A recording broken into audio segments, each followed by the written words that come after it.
ኢንጀንደር ሄልዝ ኢትዮጵያ የተሰኘ ግብረሰናይ ድርጅት ከሲዳማ ክልል 23 የጤና ተቋማት ከተውጣጡ የጤና ባለሙያዎች አመራሮችና ከጤና ሚኒስቴር ከተገኙ ባለድርሻ አካላት ጋር ነው ያለፈ ዓመት ክንውኑን የገመገመው። በኢንጀንደር ሄልዝ ኢትዮጵያ የተቀናጀ እናቶችና የጨቅላ ህጻናቶች ጤና አገልግሎት ፕሮጀክት ዋና ዳይሬክተር ዶክተር ስዩም እንቁ ባህር በዚህ ወቅት እንደገለጹት ፕሮጀክቱ የእናቶችና ህጻናትን ሞት ለመቀነስ የሚያስችሉ ድጋፎችን እያደረገ ይገኛል። አንደኛው የአቅም ግንባታ ስራ ነው። ለስፔሻሊስት ሐኪሞች፣ ለሚድዋይፈሪዎች፣ ለነርሶች እንዲሁም ሌሎች ጤና ባለሙያዎች በእናቶችና በጨቅላ ህጻናት ጤና ዙሪያ አዳዲስ በመጡና በነባር ባሉ የሕክምና አገልግሎት ሂደቶች ላይ የተለያዩ ዘዴዎችን በመጠቀም የአቅም ግንባታ ስራ ይሰራል። ሁለተኛውና ዋነኛው የምንሰራው በጤና ተቋማት ላይ አስፈላጊ ግብአቶችንና የሕክምና መሳሪያዎችን ከማሟላት አንጻር ነው። በተለይ ይህንን ስናነሳ ባለፈው አንድ አመት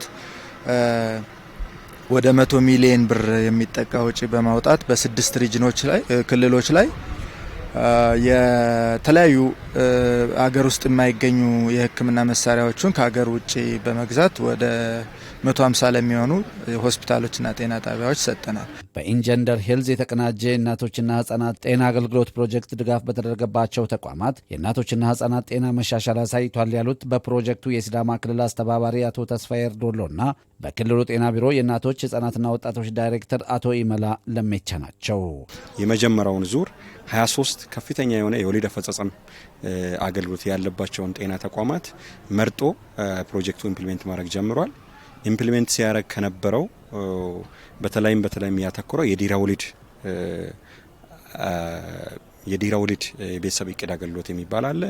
እንደገና ደግሞ ከወሊድ በኋላ የሚፈስ ደም ለማስቆም የምርመራና እንደዚሁም ደግሞ የሕክምና አገልግሎት አለ።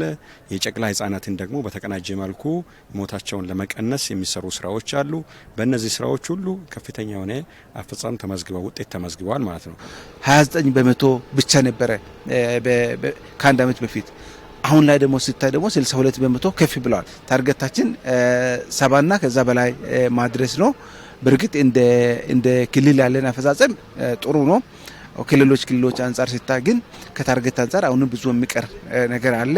አንድም እናት በወሊድ ምክንያት መሞት የለባትም ያሉት በመድረኩ የተሳተፉ አካላት እናቶች ከቅድመ ወሊድ ጀምሮ በጤና ተቋም መገልገል ይጠበቅባቸዋል ነው ያሉት። የእናቶችን ጤና መጠበቅ የማህበረሰብን ጤና መጠበቅ በመሆኑ የወሊድ አገልግሎት ፈልገው ወደ ጤና ተቋም የሚመጡ እናቶችን በፍቅርና በክብር ማስተናገድ የጤና ባለሙያው ግዴታ እንደሆነም ተገልጿል። በወሊድ ቦታ ላይ የሚሰራ ባለሙያ ራሷን አሳልፋ የመጣችን እናት የሚንከባከብ ነው። ስለዚህ ያችን ራሷን አሳልፋ ከማንም ከምንም በላይ እኛን አምና የመጣችን እናት በርህራሄና በእንክብካቤ ተቀብለን የማገልገል ግዴታ አለብን። ሙያችንም ያስገድደናል።